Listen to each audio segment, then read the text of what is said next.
The Behind Ears podcast crew would like to thank the following sponsors for their generous support. If you have a little one and you're going to Walt Disney World, you're going to need a stroller. I'll tell you what, kingdomstrollers.com is the place where you want to look into. I'll tell you, I've destroyed my fair share of strollers while at Walt Disney World, and those things are not cheap. But getting something from kingdomstrollers.com, they'll be able to help you pick out the perfect stroller for you. And the nice part is that because they're a Disney preferred provider, they'll be able to drop it off and pick it up right from your Disney resort at no extra charge. So if you don't want to necessarily destroy your stroller in the process and you want to have a great Disney vacation with your little one, contact kingdomstrollers.com and they'll set you right up. That's kingdomstrollers.com. Howdy, partners. Did you hear that the folks over at Expedition Roasters have hit gold? Gold Rush Churro flavor, that is, in Prospector's Roast. It's Expedition Roasters' latest specialty coffee release. This creation arose when the Prospector's churros were left on the mountain blasting site. Next thing you know, there's a big thunder blast, and it's raining churro dust into the campfire coffee. Eureka! A churro snack and a coffee roast. Now brew up a cup and hold on, because this here's the wildest coffee in the wilderness. And don't forget to check out their huge selection of pop culture-themed coffees, teas, and gear. Behind the Ears podcast listeners, be sure to use code EARS20 for 20% off your first order with us. That's EARS20 at expeditionroasters.com. Brew your happy place.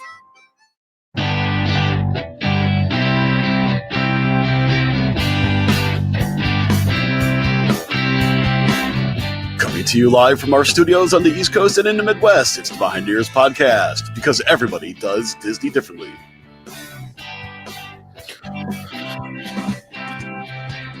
Welcome back, everybody, and thank you for tuning into another episode of Behind the Ears podcast. I am Uncle Danny. That is Mr. Chris. If you're a first-time watcher, welcome.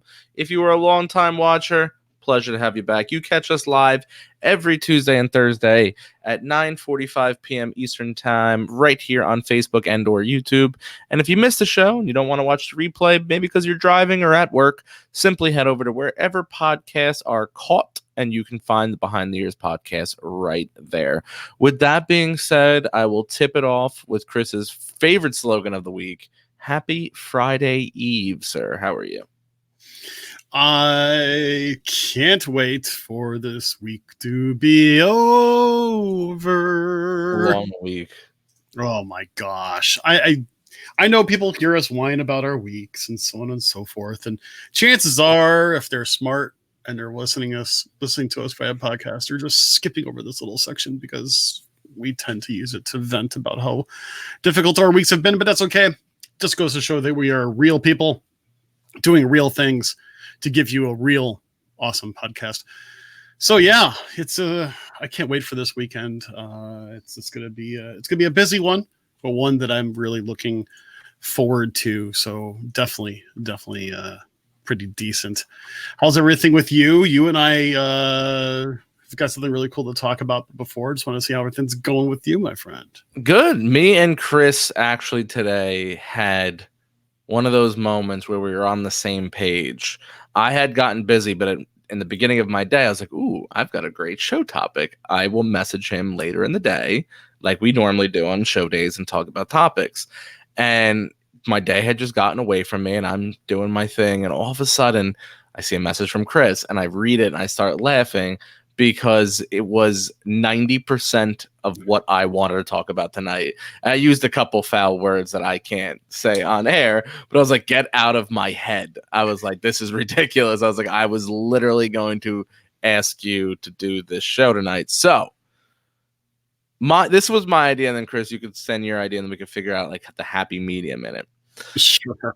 What I wanted to do was pick one attraction, past or present, doesn't matter. Pick one attraction and build a restaurant specific for that attraction. Now, I wanted to talk about where you'd put it, what type of decor you would have, price point, theming inside of it, and lastly, the food that you pick for your menu. Now, we're not going to give you a full menu, but maybe a couple drinks, an appetizer, a couple dinners, and a dessert. But here's my caveat: the theming of the attraction. So if there's a specific time period that restaurant was in, you have to match it. You're right. You gonna die of it? Swallow a bug?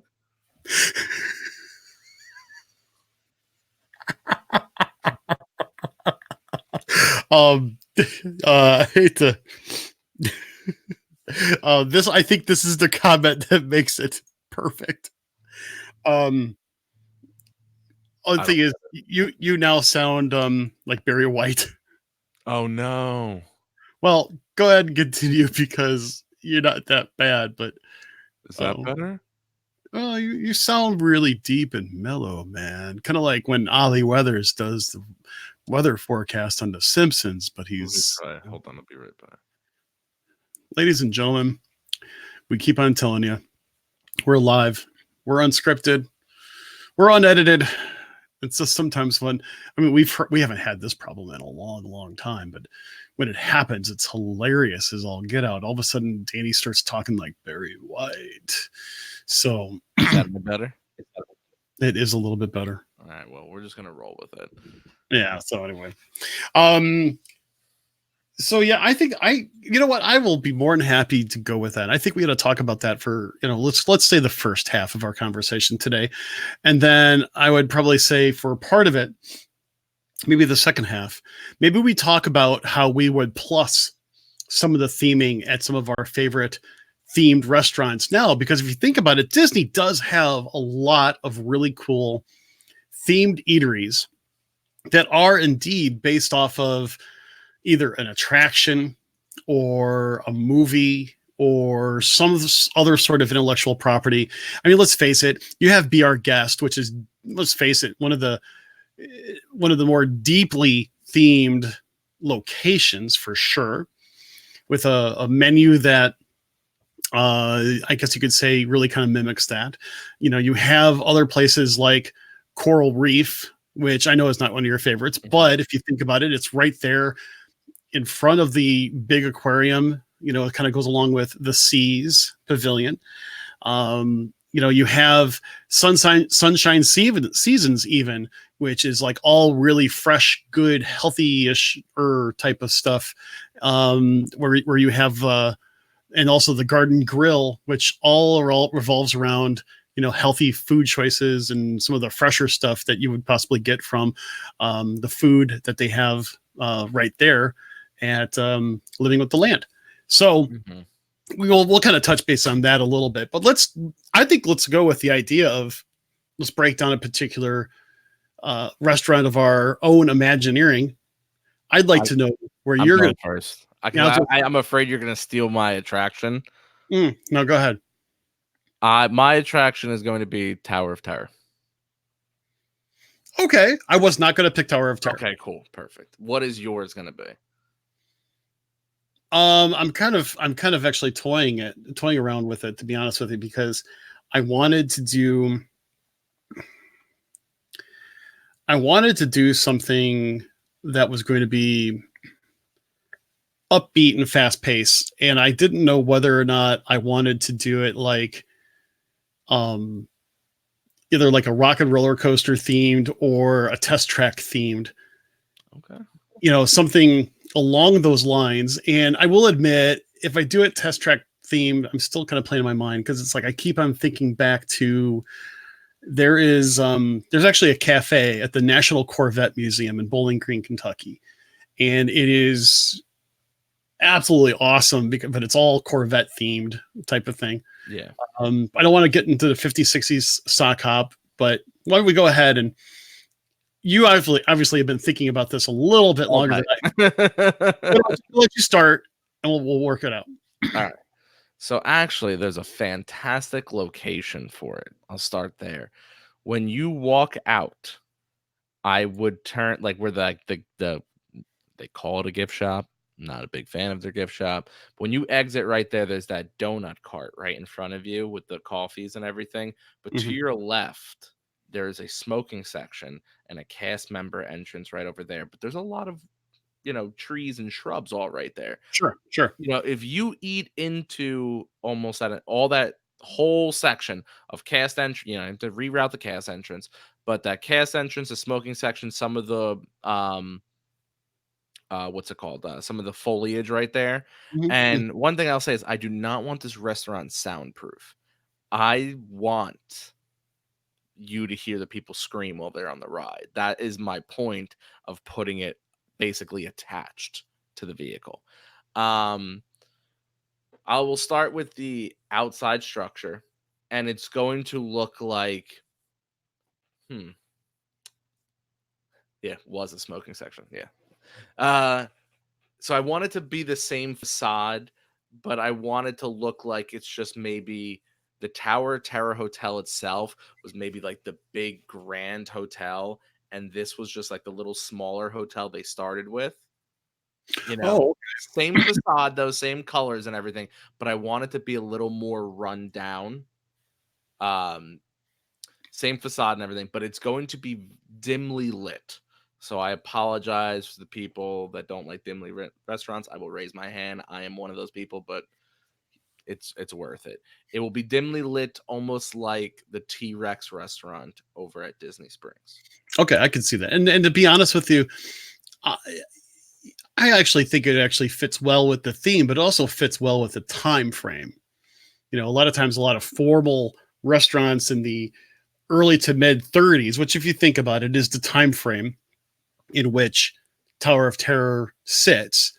A lot of there's a lot of times where they do come from more intimately lit Mhm. environments and eateries and stuff like that. So yeah, I definitely picking up your vibe on this one.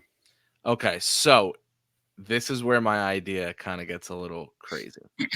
When you walk in, there, how like Be Our Guest has different sections. It's going to be very similar to that. Now, this restaurant's going to be much smaller than Be Our Guest. Yeah, I want it to be hard to get into this one, but each section is going to be different. So you're going to have a section where you walk in, and there's going to be a lobby section. It's going to look like a lobby of a hotel with obviously, marble floors, marble pillars, but they're all cracked and dingy. And I was thinking right there could be some type of like prep station for servers, sure. but that will look like a front desk. The people who work there will look like they are front desk employees. Then in the back of the restaurant where the kitchen is, the actual kitchen will be, I want you to walk through like a doorway to get to that next spot. But everything in there is going to look like a kitchen, all stainless steel, but run down stainless steel, a little rusty, scratched up. But everything in that section is going to look like you are eating in the kitchen, but you really are eating in the kitchen.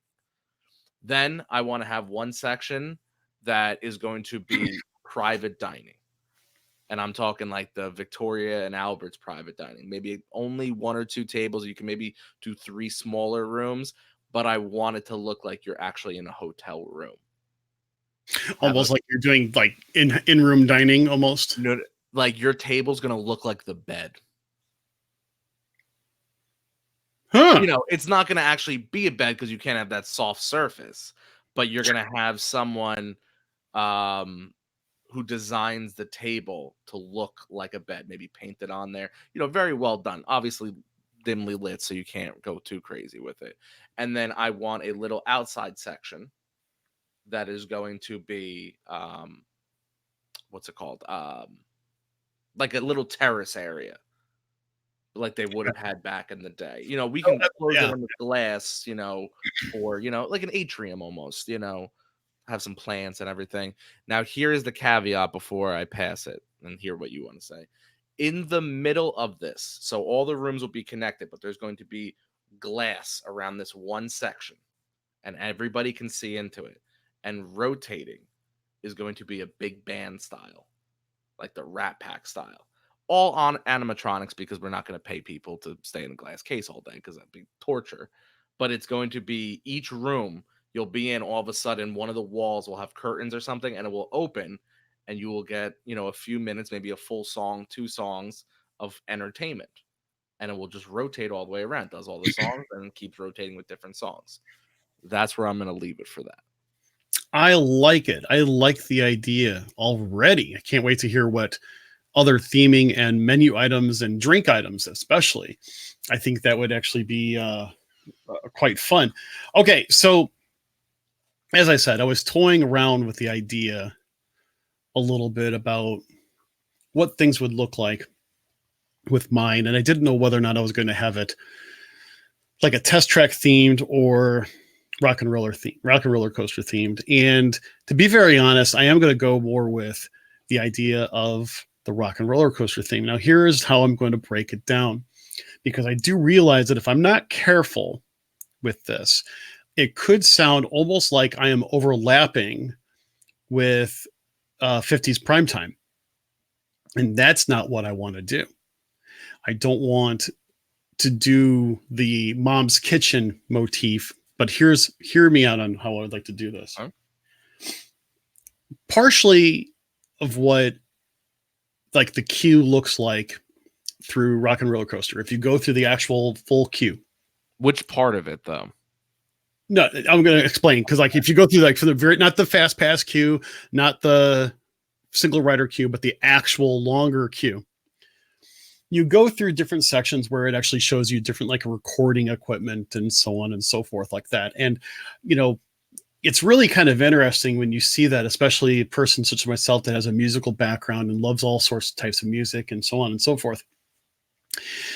But, the only thing that you hear through the soundtrack of Rock and Roller Coaster, of course, right now is all Aerosmith songs. Now, let's face it, there is nothing wrong with that by any stretch of the imagination. I am a diehard Aerosmith fan, Steven Tyler for life. Now, the interesting part to it is that you have a lot of different styles of music that go from the mellow to the upbeat, and they all span different decades. Well, in a similar fashion where you can pick your room, like what you were talking about, I think it would be pretty epic to have different types of rooms that would play in the background different eras or genres of music. And maybe during different times of day, it would switch genres within an era.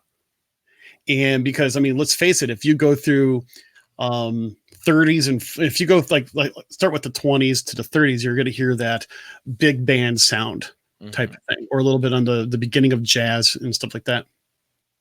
You go into the late 40s, early 50s, you're going to hear, the very beginning of something a little bit rockier. You get into you're supposed to be doing Rock and Roller Coaster? Yeah. But the thing is, you're going through the history of music depending on which room you're in. Okay. But then you can also get different types of music that you're listening to. So if you're really interested in music from the 60s, let's face it, there is obviously some rock legends that are built in the 60s. There's rock legends that are built in the 50s. There's music legends from the 40s even. And you get into those types, those types of eras where you pick basically the decade of where you would like to hear your music from as you eat. Now, here's the kicker part to it. Obviously, you have a number of different decades. As I said, you may play different types of music depending if it's lunch or dinner. But here's the kicker. The menu is going to change depending on which room you're in. Oh. Okay. So now I know that you and I have kind of touched on this once before, how I said, if you're going to do a Tower of Terror type of motif of a restaurant, I've always said that you should have recipes that would be from that era. This is taking that step one step even further, that, if you're going to go and have, a meal from the 60s, it may be more of a mom's cooking type of thing. If you're going to go from the 70s, maybe it's going to be a little bit more of, I don't want to say it's going to taste like a TV dinner, so to speak, but it might be that type of, you might say, hey, Salisbury steak is going to be on the menu tonight, folks. Going to the, the 80s and the 90s and stuff like that, you may have different types of popular foods at that time. Maybe as you get into now, up to the current times, maybe it'll be more organic or more fresh. I don't know. But wherever you're going to be, you will have a different menu. Now, of course, you have the option of choosing any menu that you would want, but you're going to have some things that are going to be very specific to the decade of which the music is from where you're at. So it's going to provide a lot of opportunities, but also if you play your cards right, it's not going to provide the same opportunity twice. You have a lot of ability to come back to this. And not only are you going to hear the music, but you're going to, see different pieces of paraphernalia from those particular times. And, you're going to be able to, maybe have, a little bit of a documentary playing on a screen or something like that, a 30-second bit about Elvis Presley, or maybe even like Aretha Franklin, or, The Who, or, somebody like that, depending on where you're going. So you're going to get entertained, but you're also going to get a really cool meal at the same time. So that's the kind of the base for it. And so it's really kind of, it's going to be complex. That's the thing, because you can, as I said, you can go there 5 or 6 times and it's going to be a different experience each time. Okay. All right. Oh, okay. Trisha mentioned that, they had a club like that in Jersey, different room, different era. Loved it. People even dressed according. Oh, I love it. I love the idea. So that's, yeah. That was going to be the next one. Yeah. I would like to move into theming of, Sure. We touched on, me and Chris went over the theming a little bit, but now let's go into a little more grave detail with that. So with my Tower of Terror restaurant, the hostess, when they meet you, will obviously be in their bellhop. You can't have the bell. You can't not include the bellhop somewhere. So whether it's a young lady, a gentleman, they will be in their full gall, the whole thing looking like a bellhop. Sure. Now, each room will be different. Now, let's start with the people in the middle that are going to be rotating. They're going to look like they're going to be in those slick black suits. Zoot suit. Yeah, but maybe a little beat up because, it is old. You're supposed to be in an old-timey place. So, but like we said, we're going to touch on the first room, which is going to be the giant marble room. That's going to be like a hotel check-in. So, they're going to bring you, maybe the way they bring your menus to you, you're going to be in little suitcases, like you're checking in. Everybody's going to be in whatever type of, you want to look at, like front desk theming, garb. Moving into the kitchen, everybody is going to be wearing all white with white aprons on, but they're going to obviously be covered in blood because you're in a kitchen. Obviously the hotel, if you're in the room aspect of it, you're going to have, I want either bellhop style, like they're coming to your room to bring you your food. Actually, yes. So the bellhop will bring you your food into your room because that makes the most sense. But whoever comes to take your order, I want them in like a bathrobe. Obviously dressed underneath, but how they have the Haunted Mansion bathrobes? I want you to feel like you're in the room. So they're going to come with their little slippers, maybe have a newspaper under their hand, holding a coffee cup, and that's who's going to be taking your order. And then lastly, I think it'd be fun to do how women used to dress. And now it's going to sound sexist, but it is what it is. I think outside the terrace should be how women, it should be only female, only waitresses that work outside, because I want them in, or no, we could do both sexes, that's fine. But I want them in their like normal outside, like summer decor, whether, it was like, whatever they wore back then, gentlemen probably be in like khaki shorts and like a button up short sleeve, dress shirt.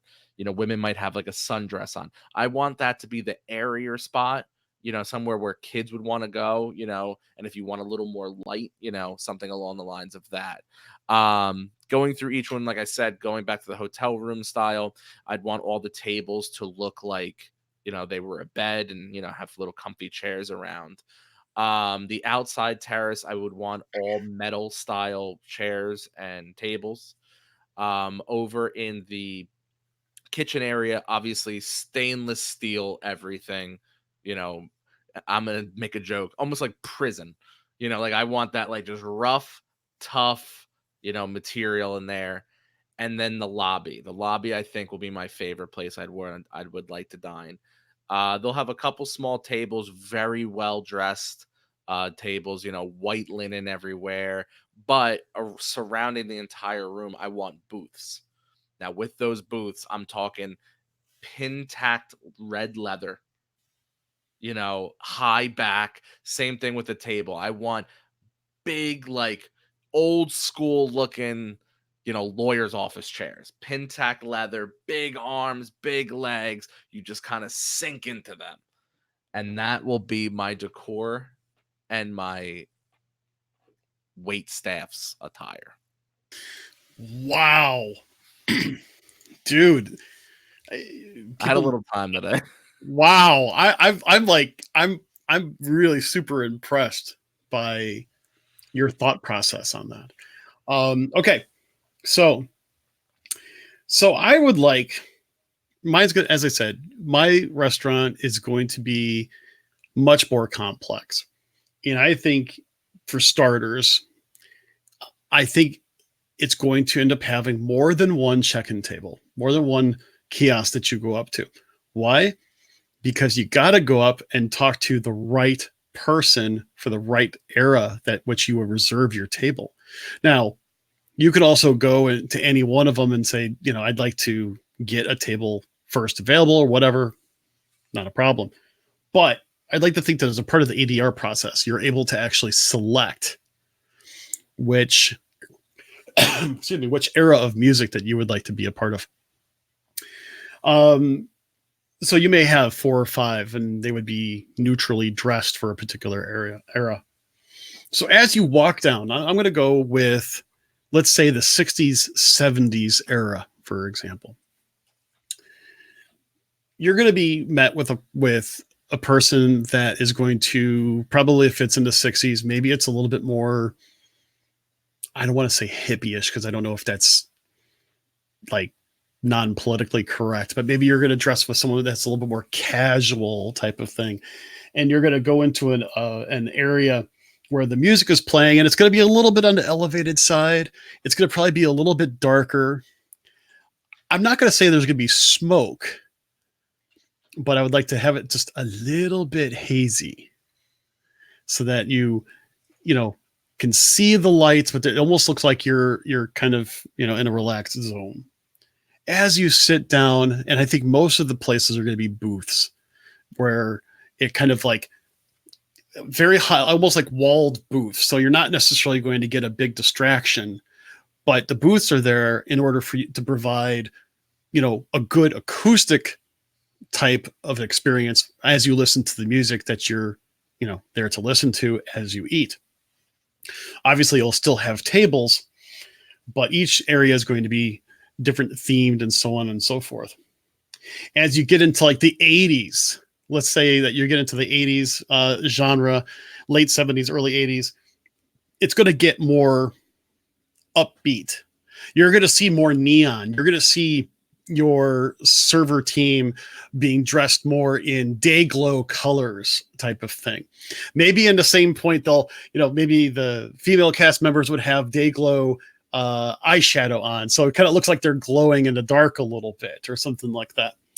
As you get into the 90s, maybe it's going to be a little bit more grunge, more like flannel plaid and maybe a little bit more attitude. Like, yeah, what do you want? What do you want to eat? Type of scenario. I don't, I'm apathetic and I don't care type of scenario. You get into the 70s and maybe it's more like, hey man, flower power. It's awesome. And everybody's just really friendly. You kind of chill out. Maybe it's where you eat sprouts or something like that. I don't know. But every one of these rooms is going to be decked out as if it was stuck in that era in a time capsule. Think, what's one of the best ways to derive how that's going to look? Look at the roadside diners of the different eras, and then you're going to be able to determine what it could possibly look like, at least from a small base, but make it more, I won't say elegant, because let's face it, the 90s music wasn't elegant by any stretch of the imagination. Because let's face it, the best music ever made was between 1982 and 1992. Prove me wrong. But just make it more upscale, a little bit more, conducive to a nice dining experience as well. Okay. As you get into the 40s and the 50s, I love the idea of, and it will still be the idea of dressing in those particular more formal outfits that are very much, I'll say key points of those particular eras. Maybe even dialect will change a little bit as well. If you think about the 20s and early 30s, you got, hey kiddo, what did you want for dinner tonight? That type of thing. You got a real act going along with it. I'm not going to say much like how the natives of Batu at Galaxy's Edge will really be in character, but I do think that these particular cast members would be mainly in character as they serve you. Okay.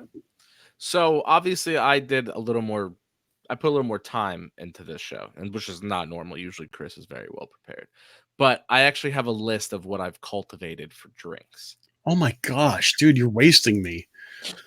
You kill me every show. I'm good for one every 6 months. So, you do just fine, brother. You have to remember, my time period is basically from the 20s to the 40s. And the two major things you need to remember about the 20s and the 40s is most of us, almost all of us probably, 99% of our viewers were not around during this time. The 1920s to 1930s, well, was it 1933? I think it was December, I believe it was prohibition. So liquor was not allowed. And then you have to remember, you had from, if my math suits me correctly, 1939 to 1945 was World War II. So that's where the idea of things, each section has to be very different and offer very different things. And yes, it can get complicated. And yes, we would make exceptions in my fine dining restaurant where if you wanted something from a different menu, you absolutely could. You just needed to ask. But so my drinks. Okay, let me pull this list up here that I had. Where is it? Okay. So, and I have a little detail on each of them. Oh my gosh. Starting with the French 75. The original recipe comes from the Savory Cocktail Book, which was published in the 1930s. It calls for gin, lemon juice, simple syrup, and some bubblies. And later recipes replaces the gin with cognac. So we will offer both. We'll call it the French 75 and French 76. What's a bubbly? Is it like champagne? Oh, champagne. Mm-hmm. Oh. We have the South Side. And this was also a big drink that was known as the Prohibition Gem. They found it a lot in New York speakeasies, and what is in it is typically made with gin, lime juice, mint, and once again, simple syrup. We have something that I've had a few times in my life. It's called the sidecar. That's a little bit different. This one is a stiff one, though. We're going to make it with cognac, lemon juice, and a 3-to-1 ratio that is shaken, served up on ice. Oh boy, that's almost. Oh my gosh, it's like 3-to-1 cognac to lemon juice. No,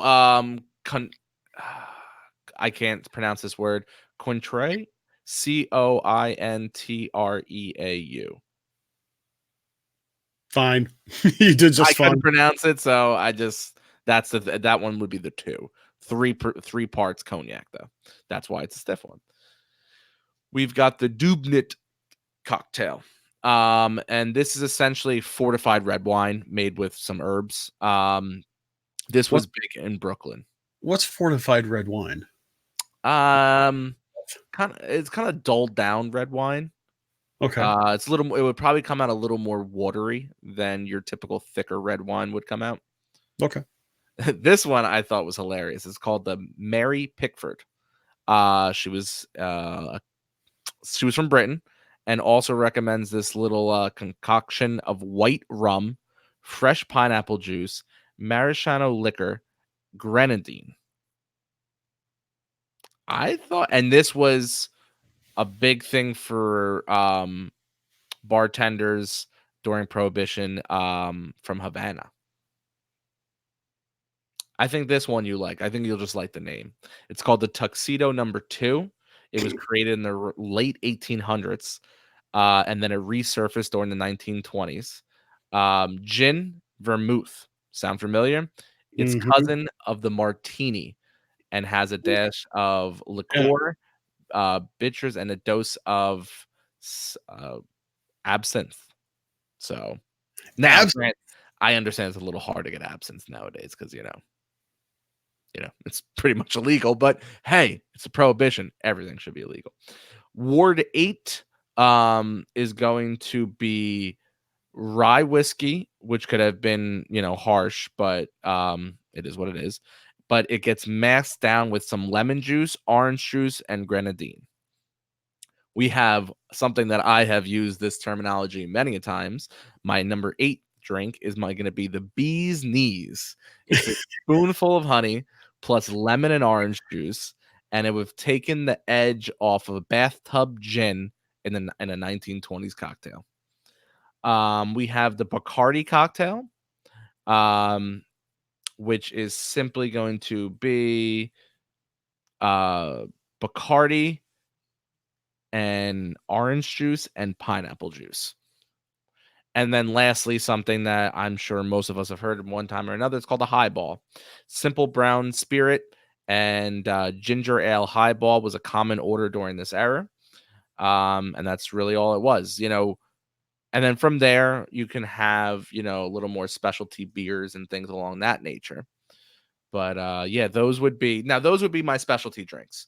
Obviously, everything else we would serve all types of wine, red and white.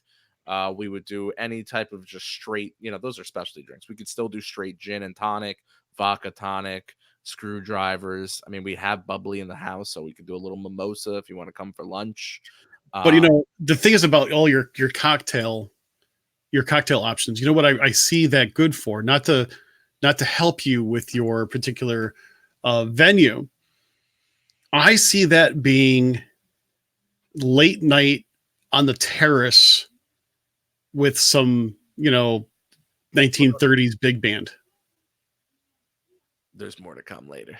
Oh. You're alluding to something that I have planned for later. Okay, I should. But no, it's a great idea. I love it. That's why I'm running with it. I just picture that being just very opulent, and that's just really cool. Because here's kind of what I would think my drink stuff is going to be. It's going to be very basic, and I hate to say this. This is where I think the large scale of the restaurant is going to drop it down a little bit, in a sense of having different cocktails, because I think most of what is going to be available is going to be things that you can actually have available on tap.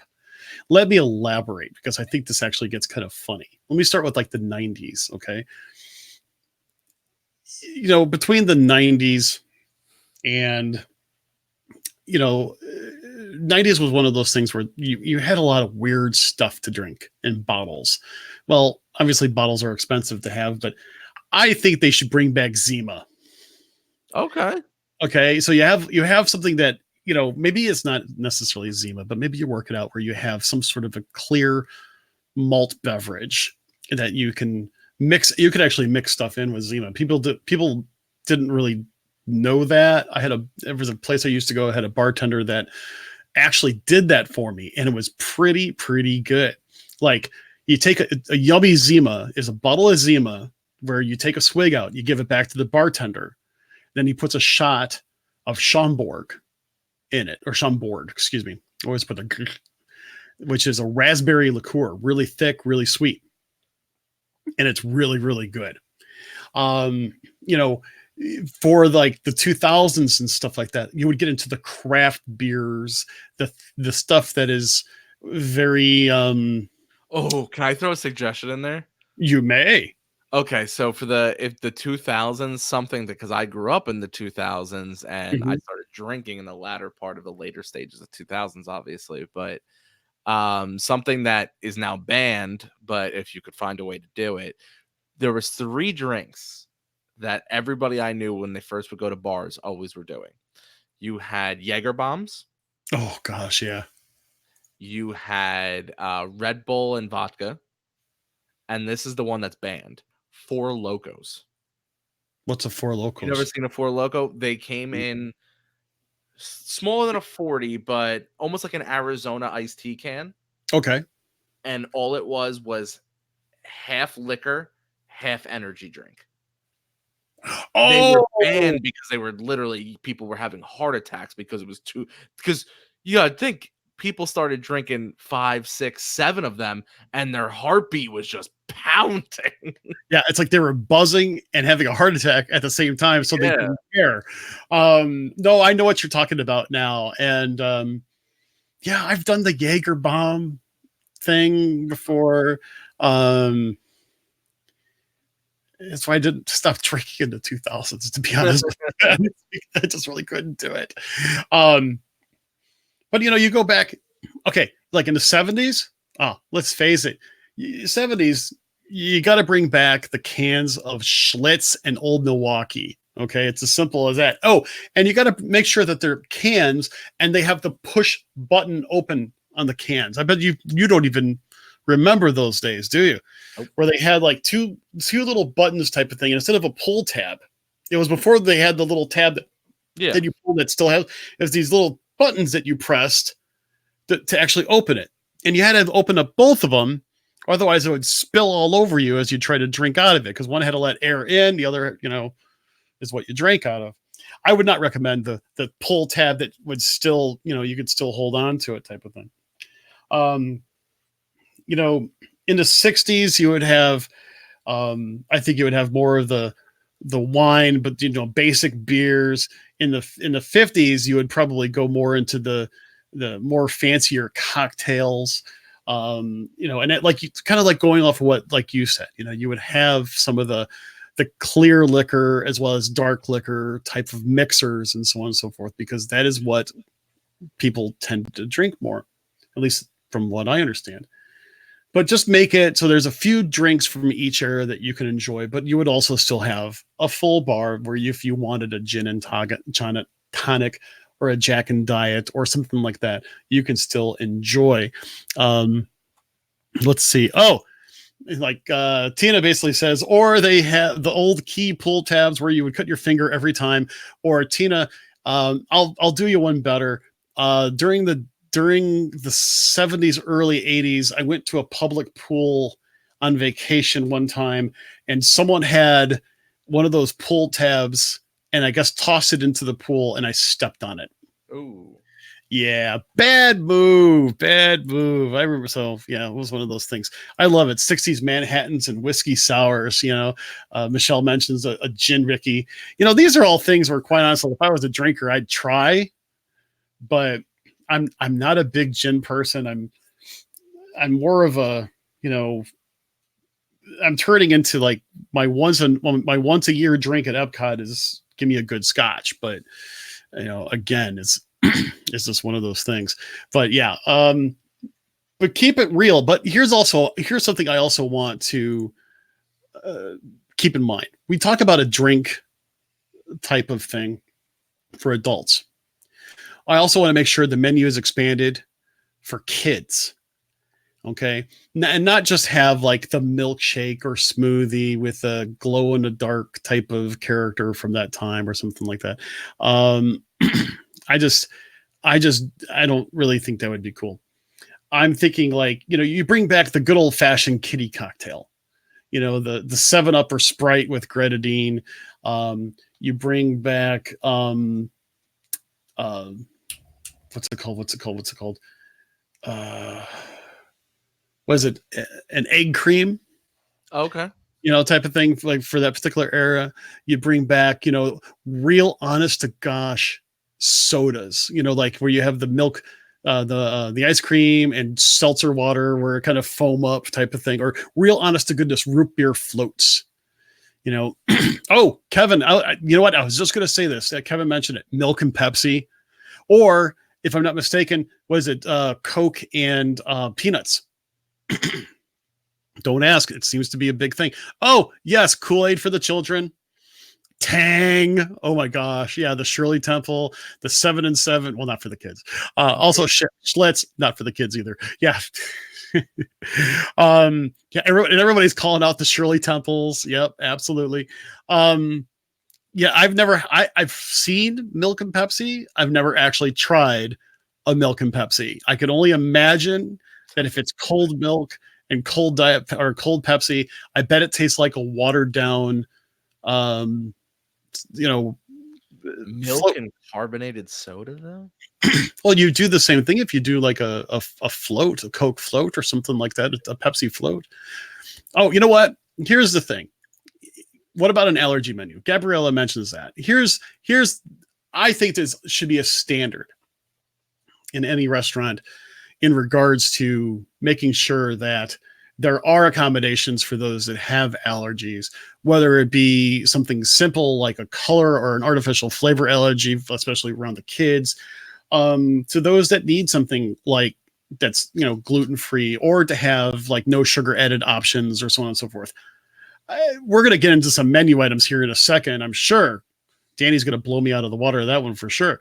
But the fact of the matter is that I always think that, while we may not necessarily say anything specific about that in this particular dream session, I think this goes without saying that, if we had the imagination of what to cover for certain things for allergies like that.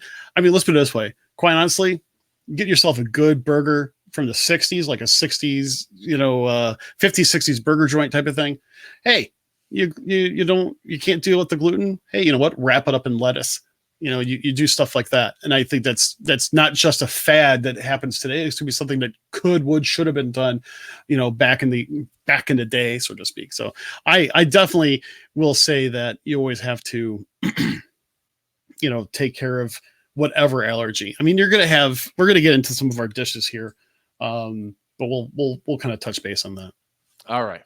So obviously the creme de la creme for my time period would be one appetizer and one appetizer only. It would also be the most expensive because it's not cheap. It will be champagne soaked caviar. Oh my gosh. That was a big thing for the Gatsby's. So champagne soaked caviar. Mm-hmm. That will be the creme de la creme. Yeah. Some of the appetizers will do, some form of a deviled egg, deviled ham, deviled chicken. That was very big back then. And then some fun things, because you want to have fun with the family and you want to have fun with the kids. I would like to call it like, give it some jiggle. And it's all about the gelatin molds, because gelatin molds were the greatest and best thing they made out there. You could do, nuts and tropical fruits, seasonal fruits. I know one I found online was a cranberry apple gelatin salad. My grandmother used to make that. Yep. And then another thing was big back then. And I think it'd be really cool if you wanted to get engaged on it. You can call it like make it a ring, and it will be like a bundt cake.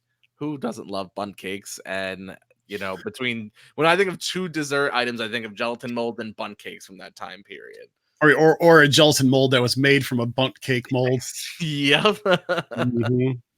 Obviously you need to make sure you hit on a lot of the big things, your protein, your vegetables, starters, and desserts.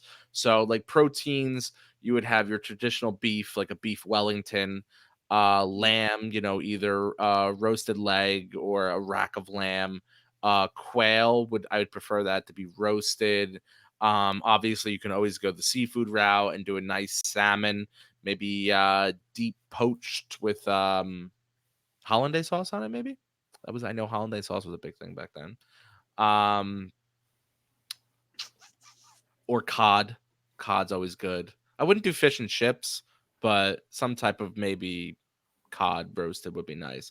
Vegetables, you need to have a huge plethora of vegetables. That was a big thing back then. So you need to have potatoes, carrots, cabbage, Swiss chard, turnip greens, beans, really any type of root vegetable, which you could roast or glaze with a sugar.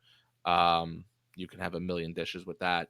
Starters, some people might not like some of the stuff that I'm about to throw out there, but I'm trying to keep with the theme.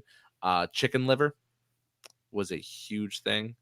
Garlic sweetened chicken, puree that was stuffed with some parsley. Um, and then desserts, obviously, a souffle, a mousse, a bread pudding, rice pudding, really anything that's pudding.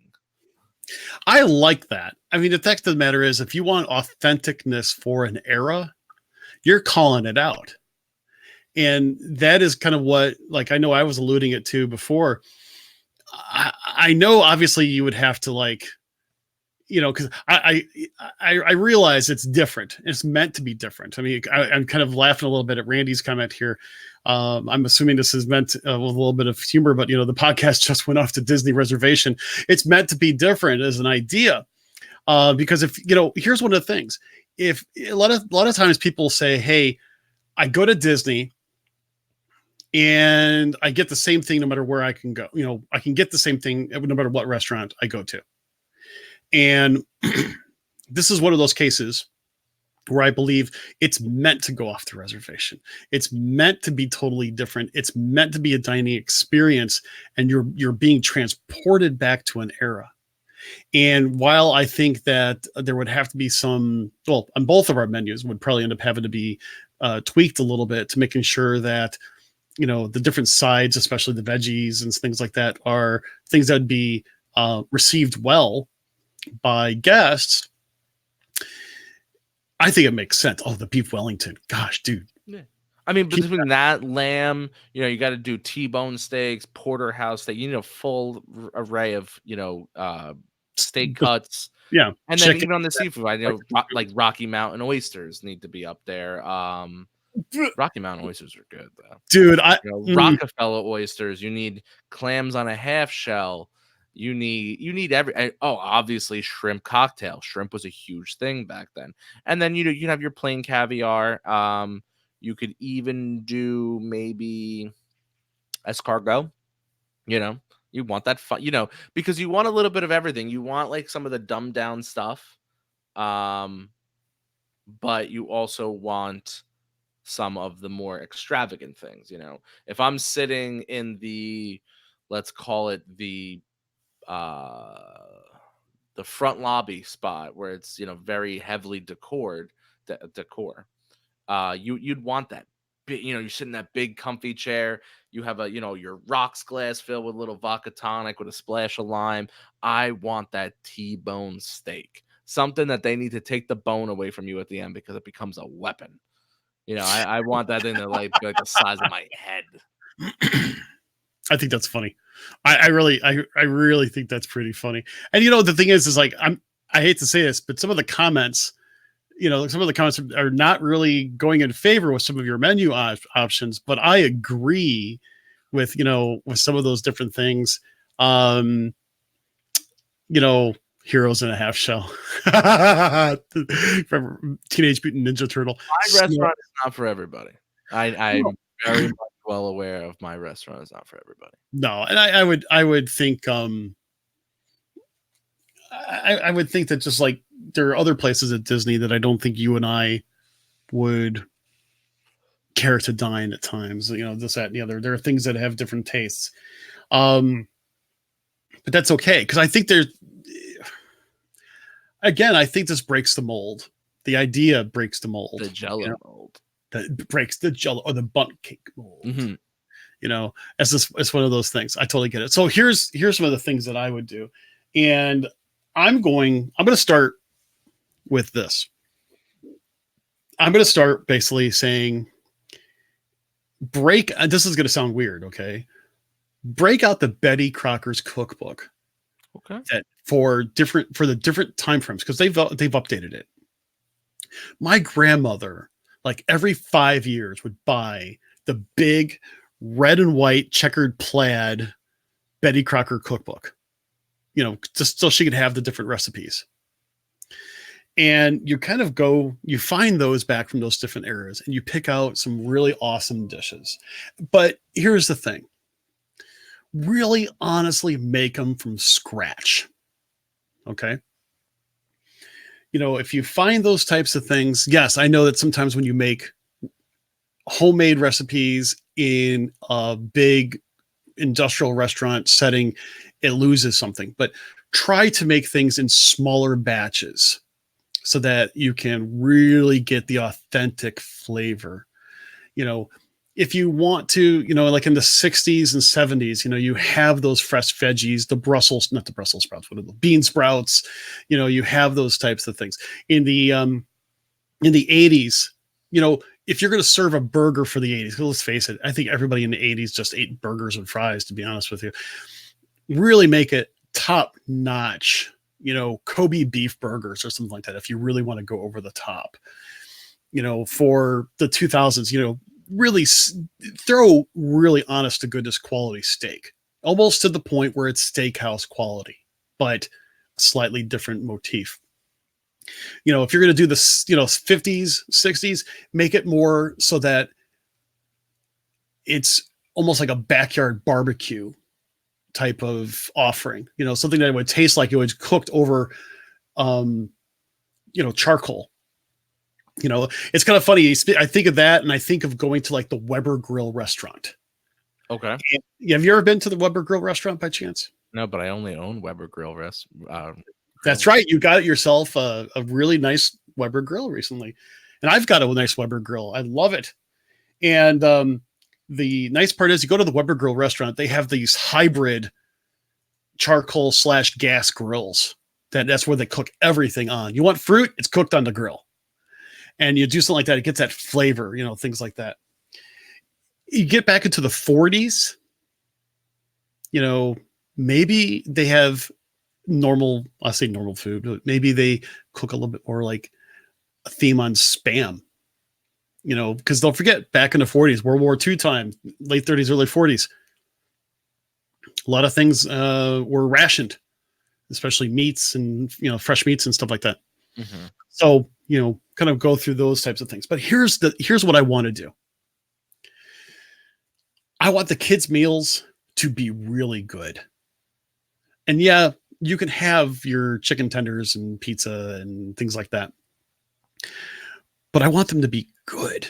What I mean by that is, my son at one time got a filet as a kid's meal at California Grill, and it was absolutely amazing. It's what got my son hooked on really good steak.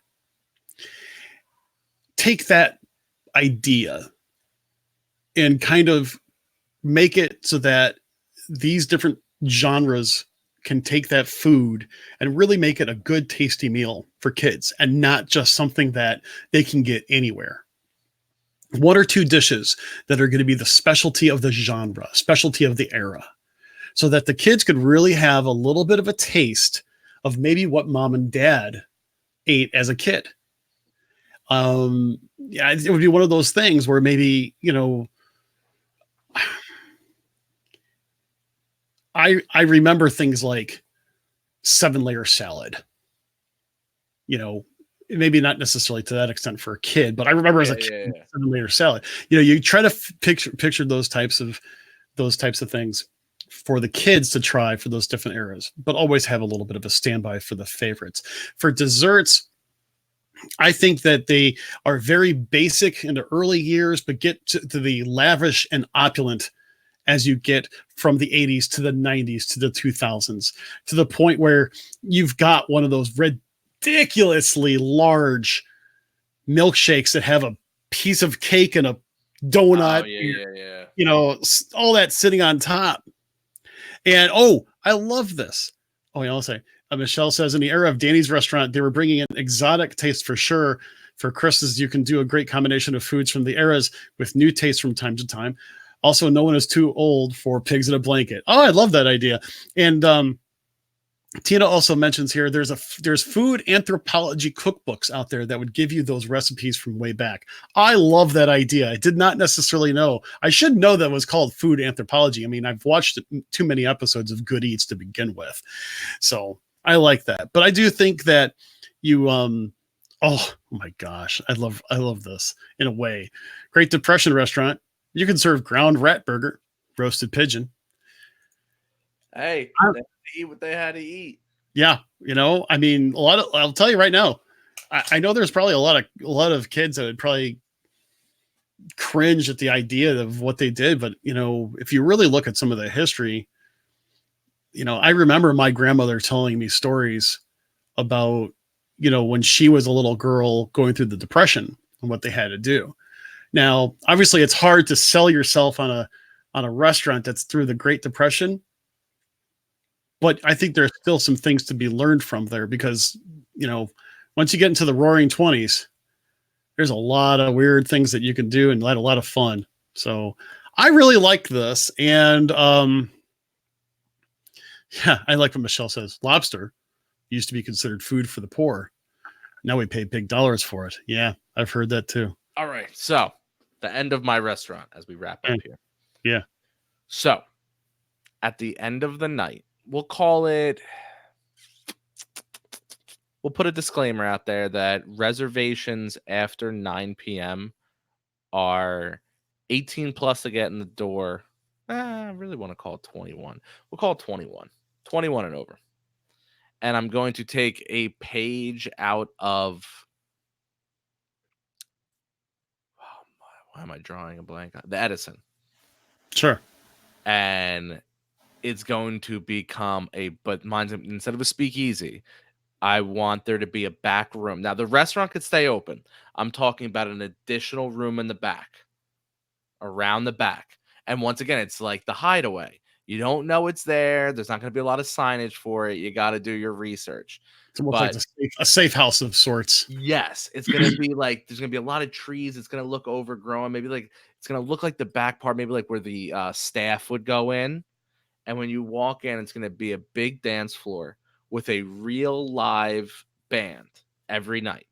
Now, that band will rotate. You're going to have big band, you're going to have blues, and you're going to have jazz. Those are big movie times during it.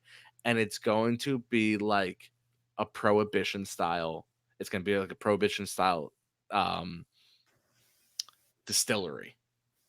And then every half hour, whoever's singing is going to tell everybody to quiet down, and they're going to lower the lights, and you're going to hear through the speaker a loud bang, like someone's banging on the door, and it's going to be the police. And you can have people walk in and kind of walk around with a flashlight to make sure everybody's, no one's drinking liquor, maybe harass a couple of the patrons in there. Basically like Whispering Canyon does with the ketchup, its own little gimmick, but it's going to have a huge dance floor. No food will be served in this section. Just a big dance floor with a huge bar, and the tabletops will be made out of giant distillery like style barrels, and that will be the back part of my restaurant. And it's only going to be open from, we'll call it, we open the doors at 9, and that one's going to stay open till 1 a.m. Last call's at 12:45. Doors shut at 1. I've got nothing to compete against on that. That, my friend, I will tell you that if we were doing this as a competition, you blew my doors off. So and like a poll that might be up on the WDW community Facebook page right now. Did you really? You son of a gun. I just put our topics. I didn't say anything about anything else. You are losing, by the way. I'm the lovable loser, which would be in the 70s section, I might add. So, it's kind of fun to do something like this because what's the best way of putting it? I see a lot of comments about Disney dining And we always hear about, hey, what's your favorite Disney dining for this? What's your favorite restaurant for that? What's your favorite character meal, and so on. So it's like, and even Greg here kind of mentions, first off, well, that's okay. Hey, Greg, how you doing? Let me know when you come back, by the way. You and I need to get together. Like he's like asking, heading down in 2 days, what's your favorite dining experience at Disney? For me, I love to go to California Grill or to Yachtsman Steakhouse, or, you go to a dinner show like Hoop-de-Doo. And those are some of the things that I really enjoy. Their special splurges. We kind of talked about splurges during the last show. That is a great idea. I love it. Well, the bar flip. I was thinking like having something go down so that nothing could, or you just see all the bartenders. They just throw like white sheets over everything. Yeah, something like that. Restaurants for me would be the Boathouse, Edison, Polite Pig. Those are my restaurants are Homecoming. They're all going to be Disney Springs. Outside of that, in the parks, I like small little eateries, Tangerine Cafe outside of Morocco. I mean, the thing is, we talk about these things. We talk about our favorites, and I think we may end up having to revisit this a little bit again, because first off, it took longer than I thought because you had so many great ideas, dude. Simple as that. I think we need to talk maybe next time on our Feature Thursday episode, kind of more along the lines of what would we do to plus the themes of some of our current eateries that we'd like to see. Like, for example, would we like to see something different for Be Our Guest? Would we like to change up, Tony's Town Square? Yeah, that's something we need to discuss. Changing up food and adding food in Magic Kingdom. I know someone asked that earlier. Yeah, I mean, it's one of those cases where it's like, something that we can plus, because there are some things that are like they're great ideas for restaurants, but they need to change a little bit in order to really gain some momentum, type of thing. So we'll probably have to do that for another Feature Thursday episode. But whether or not Disney ever does anything like some of the things that we've talked about, the fact of the matter is it's fun. It's fun to think about it. Danny is obviously really given this a lot of thought, and I applaud you, dude. I mean, I love the idea. I love the idea more than mine. I'll tell you that right now. Here's the thing: is I've been thinking about this for years. So this is just over I mean, if you go back to any of our designer restaurant, I always talk about the same two: Haunted Mansion or Tower of Terrors. So there's a lot of thought that has gone into this one. Yeah, I mean, you have definitely given it a lot of thought. You and I, when we touch on it, you do have some thoughts, and you know what? It is an excellent thought. I would go to that restaurant any day of the week, and I love the speakeasy, safe house type of thing. And I really love that idea. It's like when you started talking about it, I thought about the I won't give it out, but the fact of the matter is, if you're in Milwaukee and you know what I say when I talk about the International Exports Limited location downtown Milwaukee, y'all know what I'm talking about. That's what I'm thinking about. So we'll have to leave it at that. Danny, you know what? I really hate to leave it like this because we seem to be talking more and more about some really great things, but I think unfortunately, it's kind of time to go. It is time to go. Take us away, Mr. Chris. You heard the show, and we hope you want more. Well, feel free to join us over at our social media platforms. Instagram and our Facebook page can be found at Behind the Ears Podcast. Our webpage is behindtheearspodcast.net, and our email is behindtheearspodcast@gmail.com. And our Twitter handle is @BehindTheEarsPC. And come and join the conversation about all things Disney over at the WDW community page. Don't forget to rate and review the show over at iTunes or Apple Podcasts, as it really helps us get the word out about the show. Also, don't forget to subscribe to the show on iTunes or Apple Podcasts or the Podbean app. Also, you can listen to us on Stitcher Radio, iHeartRadio, TuneIn Radio, and via Alexa and Google Home.